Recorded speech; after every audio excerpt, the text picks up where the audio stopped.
go bigger.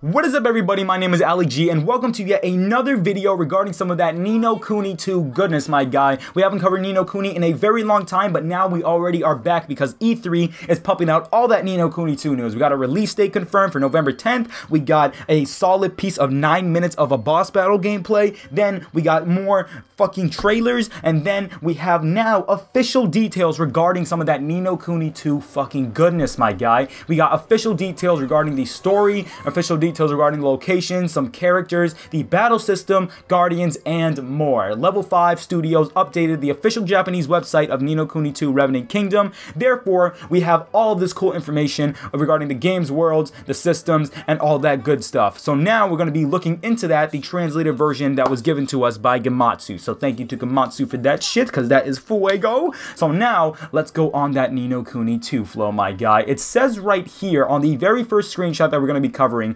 the world. Ding Dong Dell. So, Ding Dong Dell, before I even start reading the article, Ding Dong Dell is the kingdom that Evan, our protagonist, is the ruler of. And it says right here, a once peaceful kingdom inhabited by cats and mice. However, with the coup by mice minister Masinger, the king was overthrown and Ding Dong Dell became a town where the cats are oppressed. I see. So basically what happened here is Masinger, which we actually did see in the original trailer for Ni No Kuni 2. Masinger is the mice that the mouse that actually took over Ding Dong Dell, and that's kind of how Evan was thrown out of Ding Dong Dell, even though he was to be ruler.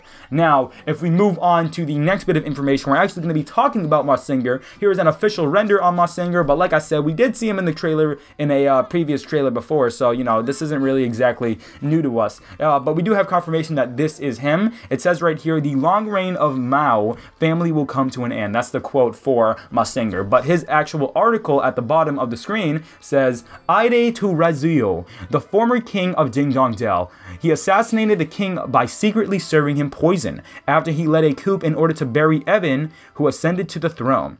After the coup, he became the king of Ding Dong Dell. So that was really unclear how they worded that. But Aide to Razio, which is 100% not how you pronounce that. But it says right there in the little bullet at the bottom that Razio is not an official English localization. So that's probably not going to be his actual name on the English version. So I don't really pay too much mind to it. Don't worry. But basically who Aide, who I'm going to call for now, Aide is basically what the former king's name was. The former king of Ding Dong Dell, or aka what I assume to be Evan's father. And the former king was actually assassinated with poison by Masinger, to my understanding. And then Masinger led a coup to try and quote-unquote bury Evan, which makes me assume that he tried to kill Evan as well. But he didn't necessarily bury Evan. Evan just kind of escaped somehow, escaped Ding Dong Dell. He was somehow able to escape in the attempt of trying to kill Evan. And now Masinger is king of Ding Dong Dell. So that seems to be the case here.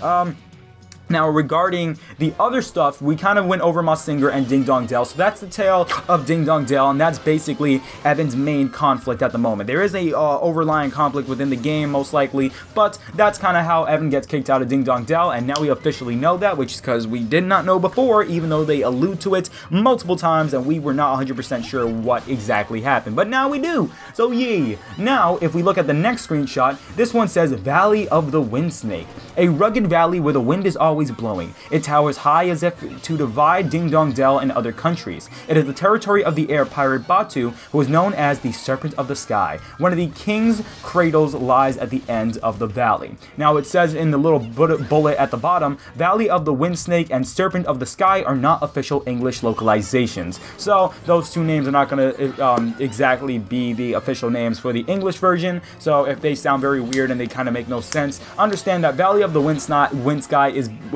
Snake is basically supposed to be the name of this area, which we actually did see in the most recent clunk of gameplay. We actually saw Evan walking around in this area in the most recent clunk of gameplay, if I'm correct. And then Serpent of the Sky, which apparently is Batu, or the territory that Batu withholds. It is the territory of the air pirate Batu, who is known as the Serpent of the Sky. Oh, okay. So I believe, based on that wording, that Batu is the Serpent of the Sky, or the air pirates are in general.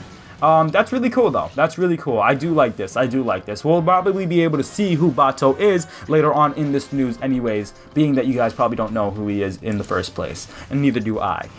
It says right here that Goldpaw, what new? Oh my god, that screenshot looking sexy. What the hell? I believe I've seen this in the gameplay too. I believe in the game, not in the gameplay, but in the one of the trailers, we see like the dragon climbing over this area or something. That's really cool. That's really fucking cool. So let me scroll down and let me read the article for Goldpaw.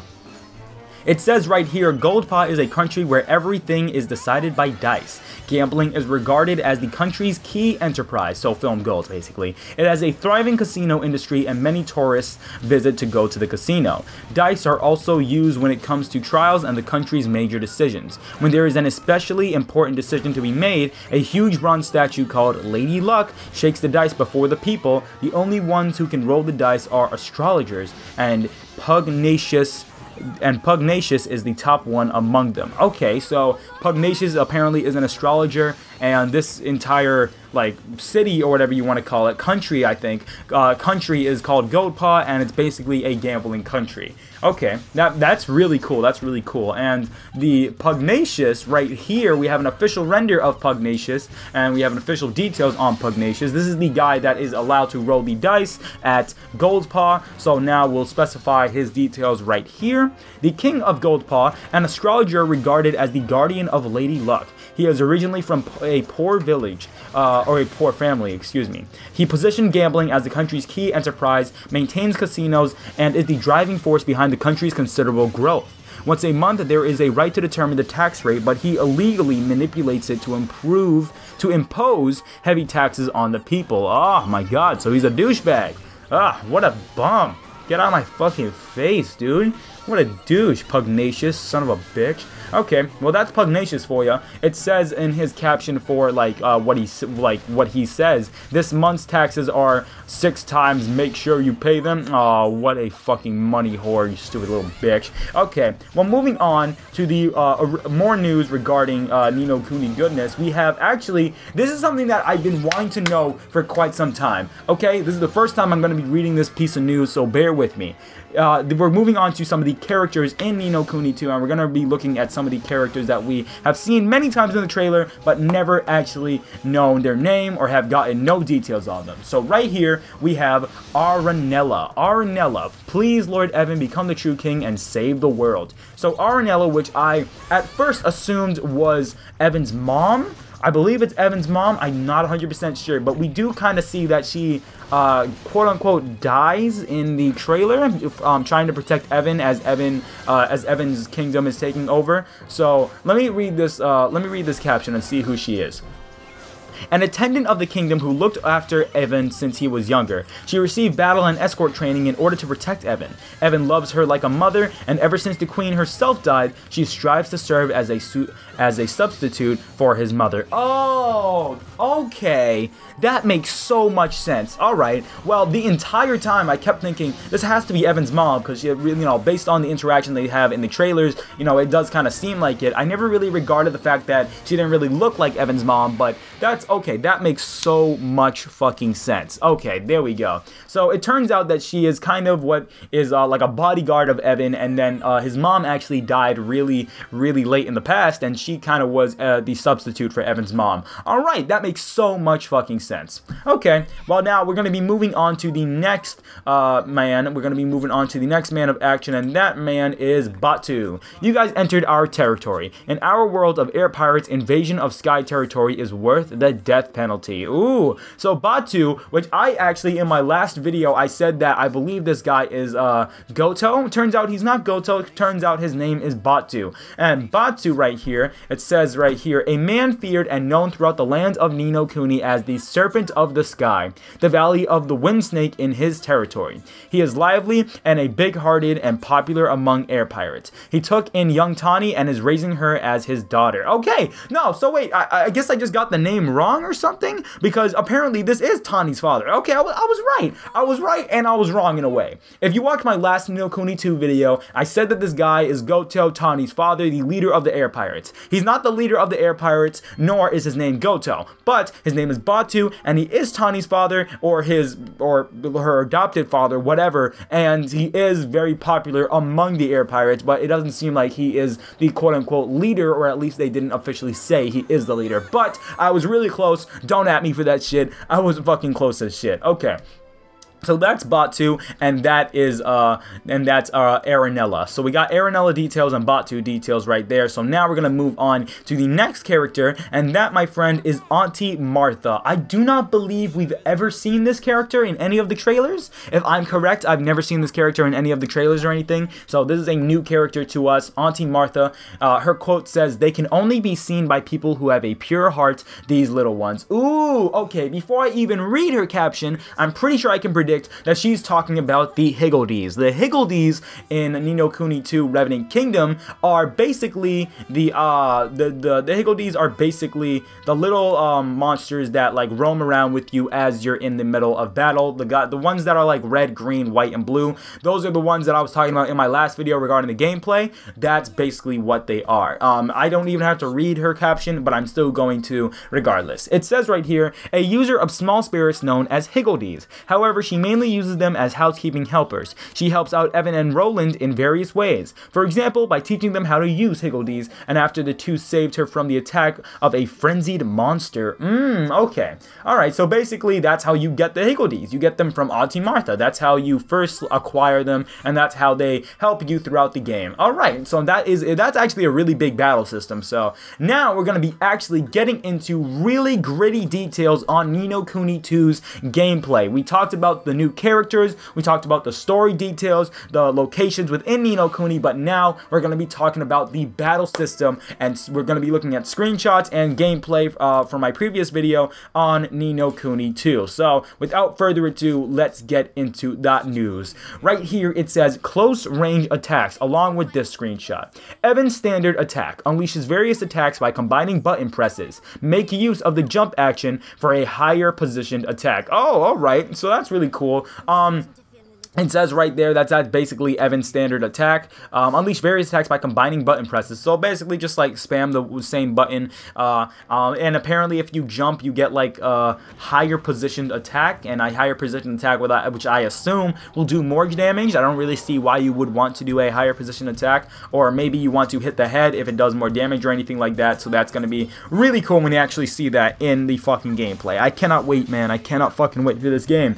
Evan's standard attacks unleash various attacks. Oh, man, that's the one I already read. God damn it, Allie, get your shit back together. So now we talked about the close range attacks, and we're going to move on to the ranged attack. A ranged attack that uses Evan's staff. This allows you to target enemies at a distance. The power of the attack charges depending on the casting time. I see. Oh, I see. So basically what they're saying is that the power of attack that it's a range attack that uses Evan's staff. I didn't even know the nigga had a staff. Like, since when did Evan have a staff? Hello? This allows you to target enemies at a distance. The power of the attack changes depending on the casting time. Okay, so I'm assuming that when they say depending on the casting time, it kind of depends on how long you have it cast for, or maybe how much MP you have during the time. They're not skills, it's a ranged attack, so I'm not really sure if this counts as a skill or not, but it's not necessarily a skill, and he's using it in this clip, in this screenshot, and he's not really using any MP. We'll research. I'll show you the tiny bit of gameplay that was in the fucking 9 minutes of gameplay to see if he does use a range attack and lose MP, but I don't really see the actual consequence of doing a range attack, or the actual cooldown of actually doing a range attack, which has me a little concerned. Not concerned, but baffled, like, that I'm not really 100% sure on the details regarding that. But hey, range attacks are confirmed, and you can do cool range attacks like that, so that's cool. Now, moving on, we are going to be talking about what I was just mentioning, which are skills in Ni No Kuni 2. Pay attention to the blue gauge above the HP gauge. By consuming this gauge, you can use skills such as consecutive slash. So basically what skills are, if you look at the bottom right of this screenshot and the bottom right of the gameplay that you're looking at, it's going to say skills by clicking R2. Now skills, you can actually click R2 and then click one of the one of the analog X, triangle, square, circle buttons, and then once you do that, you will use one of the skills, and these skills are aided by the higgledies. So we're actually going to get more into detail on that, I assume, in the battle system, so I won't go too in depth right now. If we scroll down right here, it says higgledies cooperation. Higgledies are reliable allies that establish an emotional bond with Evan and company and fight alongside them. Fighting alongside them will have a big influence on the tides of battle. Higgledies work without rest even in battle. They have various effects such as attacking by throwing a spear and healing injured party members. When activating a skill by focusing your strength, you can borrow power from higgledies around you. Okay, so that's basically what I was saying. When activating a skill and by focusing on your strength, I'm assuming that like you can charge up the skill by that means, because based on the gameplay that I was looking at, it looked like you could charge up your skills, and the more you charged up, the more higgledies you acquired. The more higgledies you acquired, the more powerful the attack is. So that's going to be really cool. I cannot wait for that. But yeah, higgledies do have various effects, and what they mean by that is like they can boost your defense, they can boost your attack, they can boost your health, and they can do that while at the same time they can attack the enemy simultaneously. And they do get knocked around a lot. If we were looking at the gameplay, like the boss is like bitching the higgledies so much, he's just smacking them all over the place, but they don't really die. They just kind of chill around and throw tiny spears at him while you do the most damage. Now, while higgledies do that, there is still more to come when it comes to the higgledies. Now, in this screenshot, as we can see, it shows right here the skill Spinning Slash, and on the left, the skill without barring the higher of the higgledies. And it turns out that this is the left screenshot, and then on the right it says, by cooperating with higgledies, you can unleash a fucking... Okay, excuse my confusion, but literally Gematsu.com just changed the entire layout of how they fucking write notes for some reason. So I read the wrong comment and I read it for the wrong screenshot, so I apologize. I'm just going to correct myself real quick, and then we'll get right back on our Ni No Kuni 2 news flow. So this screenshot right here, this screenshot details the Spinning Slash. This is what the Spinning Slash does, and this is what it looks like. They don't give us any details on it though. Now, if we move on to the next screenshot, which is actually pretty fucking sexy and pretty important, this screenshot shows a comparison to what is good and what is bad. So on the left, you can see what we see as the skill without borrowing the power of the higgledies. That's you using a skill without borrowing the power of the higgledies. Now on the right, by cooperating with the higgledies, you can unleash a cooperative attack with the fire, water, and wind higgledies. Throw together a variety of attributes to make sure to hit the enemy's weak points. Okay, so basically what they're saying is that you can use higgledies, aka which I believe is charging up and waiting for the higgledies to get absorbed within your attack, or you can just do the attack, just do the skill straight off the bat. Now the skill will be much more powerful and will have much more effect if you have the higgledies to absorb and then you do the attack. So that's going to be really cool, and I'm assuming based on whatever attack you actually are doing, or whatever quote-unquote skill you are doing, it depends on what higgledies you absorb. So maybe some skills absorb fire, water, wind, and all the higgledies, or maybe one just absorbs wind, one just absorbs water, one just absorbs fire. I don't know, but it's possible that like all of them just get absorbed every single time. I'm not 100% sure about that, but regardless, that's basically the gist of it. If you use higgledies in your skills will take more damage. If you don't use higgledies in your skills won't be as much damage as they would be if you had the higgledies along with you. Now, if we look at this next screenshot, which is very similar to the one that we just looked at, this one says skill Aqua Ball, and this Aqua Ball, it says on the left, the skill without borrowing the power of the higgledies. Then on the right, by cooperating with the higgledies, you can unleash a cooperative attack with the water higgledies. The level of magic increases and the explosion becomes powerful enough to overtake the enemy. Okay, so literally what I was just saying, that confirms what I was just saying. I was saying that maybe some skills are only pertain to some types of attacks. Maybe the water higgledies will only get absorbed if you're doing a water attack. This attack is called Aqua Ball. It's a water attack. The water higgledies are the only ones that are going to be used for this. So that's really cool. It also depends. That really does depend on the enemy you have too. Like, you really got to utilize the water higgledies or like certain types of higgledies based on what enemy you're fighting. If you're fighting a fire type enemy, you're going to like in the middle of battle want as much higgledies as you can regarding to the water one. So that's going to be really cool. That's going to be really cool to see. Now, if we look at the next screenshot, we can actually see that During this one is titled Various Effects. During battle, a circle of Higgledies may surround Evan. At these times, you can issue orders to the Higgledies and gain various special effects. The Wind Higgledies can increase your defense. Okay, so the Wind Higgledies, which are... oh, so the wind ones are the green ones. Okay, so the Wind Higgledies are the green Higgledies, the red ones are the fire ones, and the blue ones are the water ones. Okay, and I'm assuming the white ones are just the white ones, I guess? This one, the Wind Higgledies increase your defense. So those are the Wind Higgledies. And then the white Higgledies increase your attack power. How would they increase your attack power when there are fire Higgledies? Hello? Then what do fire Higgledies do? Nani? Oh, well. But these are the two screenshots we have regarding that detail. Master the use of weapons, magic, Higgledies, and skill to take formidable enemies. That's what the details say. I mean, that's pretty cool regardless, man. That's pretty fucking cool regardless. Now, in the next bit of news, we're kind of done talking about the quote-unquote battle system of Ni No Kuni. Now we're going to go into what are Guardians. Guardians that they did mention as kind of a big part of this news. We're going to actually see what Guardians are. Guardians are huge mythical beasts that protect the country. In Ni No Kuni, it is necessary to form a contract with them in order to become a king. The stronger the power of the country itself, the stronger they become. The guardian of a major country has great power that is beyond even the strength of a large army. When the country is in danger, the guardian protects it. Oh, okay. Alright, so basically, it shows Evan right here trying to make a link with a guardian. So that seems to be really cool. Alright, I can dig that. I can dig that. That's probably going to be a very major story element within the actual game when we get it November 10th, 2017. So that's cool. That's cool. Now, moving on, it says right here, condition for forming a contract with a guardian, overcome their trial. Oh! Okay, so if the above conditions are met, the king and the guardian will be connected like a string by an orb and a contract will be formed. Oh, okay. So basically, in the gameplay that we saw with, I don't remember what the enemy was called, but he was fighting some sort of like ogre type hairy beast. In the gameplay that you're looking at right now with Evan fighting this ogre, you can see that this is actually, if you listen to the dialogue portion of this gameplay, you can actually see that this is Evan in the middle of trying to make a contract with a guardian. Huh, that's awesome. So that's one of the mythical beasts that Evan has to try to make a contract with. So that's cool. That's really cool, because if you listen to the dialogue, that's what they were talking about in the actual dialogue. So Evan was making a contract with that guy, and you have to fight the dude if you want to make a contract with him. So that's awesome. That's fucking awesome. And, well, you don't necessarily have to fight the dude, but the contract is, or at least his contract, that trial that he had to do for that specific guardian, he had to fight him. So we don't know if that's the case for every guardian, so I'm not going to say that.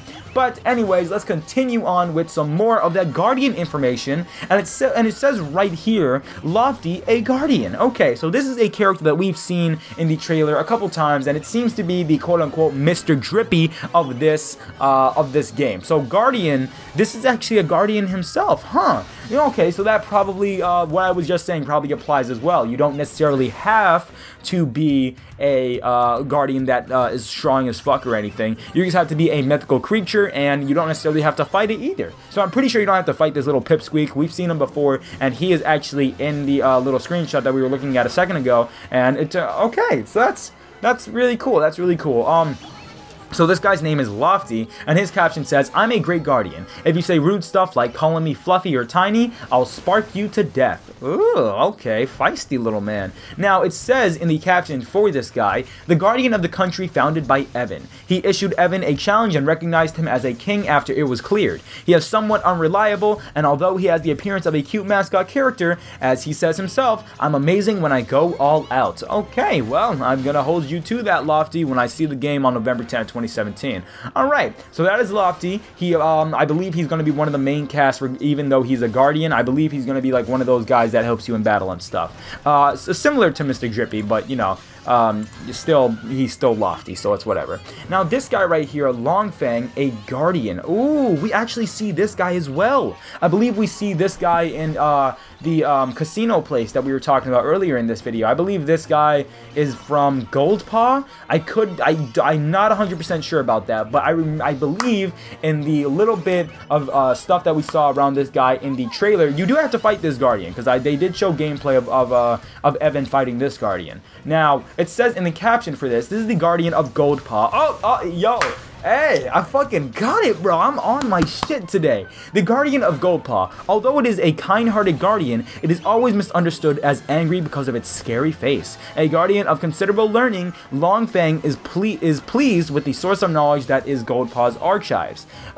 He keeps his eyes on the world and understands the current state of things to some extent. Okay, so this is a knowledgeable guardian despite his face appearance, and he was actually the guardian of Goldpaw. So I'm assuming that Eren has to fight him when maybe Goldpaw gets attacked, or maybe Eren is trying to be recognized as a king from this guardian as well. So I'm not 100% sure. Maybe that's something we also need to see. Like, what if the guardian is already assigned to a specific country or a specific kingdom? Can it also be assigned to your kingdom? Like, let me go back in the news and see if I can see this. That protect the country, and Ni No Kuni is necessary to form a contract with them in order to become a king. Okay, well, if you have to form a contract with them, how many contracts can one guardian have? That's the real question.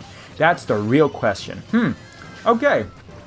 Okay, well, the guardian of a major country has great power that is beyond. Alright, so I'm assuming that it's only one country each thing. So maybe this guardian that we're talking about, the one for Goldpaw, maybe Evan is actually attacking Goldpaw for some reason, or Goldpaw, like, I don't know. I have no idea.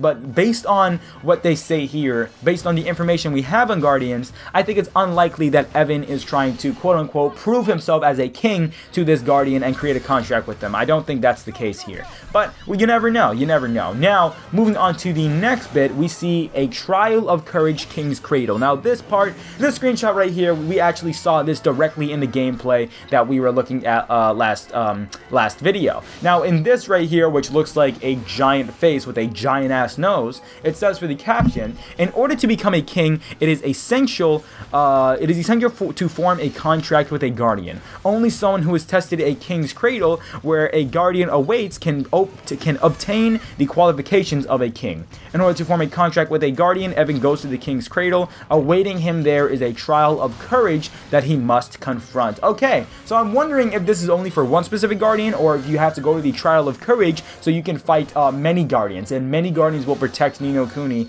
if that's the case. That'll be, I mean, not Ni No Kuni, Ding Dong Dell if that's the case. So that's really fucking awesome. That's really cool. I do like that. I do like the sound of that a lot. Maybe it's gonna be kind of like Zelda Breath of the Wild, where you kind of just go to a bunch of dungeons, and the dungeons you kind of solve puzzles, but instead here, instead of quote-unquote solving puzzles, you'll go to a bunch of trials of courage to recruit guardians for your kingdoms. That's really cool. I really do like that. That's going to be a system, or at least if that is the system, that's going to be a system that I do appreciate a lot. So now, looking at this next bit right here, we see Longfang, a guardian. The guardian that is supposed to protect the city has become a deity of destruction. Battle against Longfang, a guardian with overwhelming strength. So you do actually fight Longfang. Okay, I'm correct. Okay. The guardian that is supposed to protect the city has become a deity of destruction. Oh, so that's the case. That's what happened with Longfang, a guardian. Longfang wants to, so basically he became a deity of destruction for some reason, and now we have to fight the dude because he's kind of going ham on fucking what's the place? Goldpaw. He's going ham on Goldpaw for no reason, and we gotta stop this man. All right. That's pretty goddamn chill. So as you can see from these screenshots, and we do see a tiny smidget of gameplay of us fighting Goldpaw in one of the trailers. So that was really cool. That was really fucking cool. I'm really glad that I was able to make this video, because these pieces of gameplay and these screenshots are really sexy. Now, if we look at this screenshot right here, which is the second screenshot regarding the Goldpaw fight, we can see right here that this man, this man Lofty, is that his name? I can't remember. Yeah, Lofty. That little guy, he's actually right there. He's standing right there. Like, you can't tell because he's facing the other way, but that's his head, and that's him standing right there, and he is actually in battle, as I was saying before. He's actually standing next to us in the battle, and is probably going to assist us in some way, shape, or form. Now, in this part, we do have Roland and Tina, Tani in the battle, and they are by our side in this fight, so that's really cool as well. Now, what kind of confuses me on this portion of the game is, what really confuses me is that little fiery thing at the ends of Evan's name. Is that just like fire from the actual game and it's like off screen, or is that fire part of his HUD? I'm gonna see if I can get a closer look to it. I can't really see from the angle that I'm at, but you know, that's still regardless of that, that's really fucking cool. That is really fucking cool. And those are not the only screenshots regarding that Goldpaw fight. There are many more screenshots for this stuff that we have been talking about. So you will be looking at those screenshots in this video. I don't know how I'm gonna do it, but you'll be seeing those screenshots in this video regardless. If I don't show any screenshots after my commentary, then that means that you saw all the potential screenshots there is to see. So I'm really glad to be showing you guys this video. I'm really glad that I made this video to help anyone that really wants to know anything regarding Ni No Kuni 2 Revenant Kingdom. I know this was a very long video, but there was a lot of news in the video, so I do think that the length of this video was pretty suitable for the amount of news that we had to cover in the actual video. Hope you guys enjoyed talking about all those screenshots. I hope you guys enjoyed learning the details of Ni No Kuni 2, learning the characters, learning all that good stuff. I really did enjoy this video, and I really want to make more videos on Ni No Kuni 2. If you would please click that like button down below if you happen to enjoy the video of Ni No Kuni 2, and make sure you click that subscribe button so you can see more of that Ni No Kuni 2 goodness on the channel. Now, before anything, please tell me in the comments down below what you think about this Ni No Kuni 2 news and what you think about Ni No Kuni 2 Revenant Kingdom in general. Do you think that this is going to be a cop day 1, November 10th for you to get? Or do you think you're going to wait on it when it goes on sale or something? Are you excited that this news got released? Are you excited at the battle system? Are you excited that it's much faster than the first one? Did you even play the first Ni No Kuni? Please tell me all those details in the comments down below. I really do want to hear it. I really want to hear your thoughts on Ni No Kuni 2 Revenant Kingdom. Well, that's my spiel. My name is Ali G, and I cannot wait to see you guys later for more of that Ni No Kuni 2 Revenant Kingdom goodness. Deuces! How the heck are we supposed to do that? There are 3 of us. If we stay calm and think this through, we can find a way.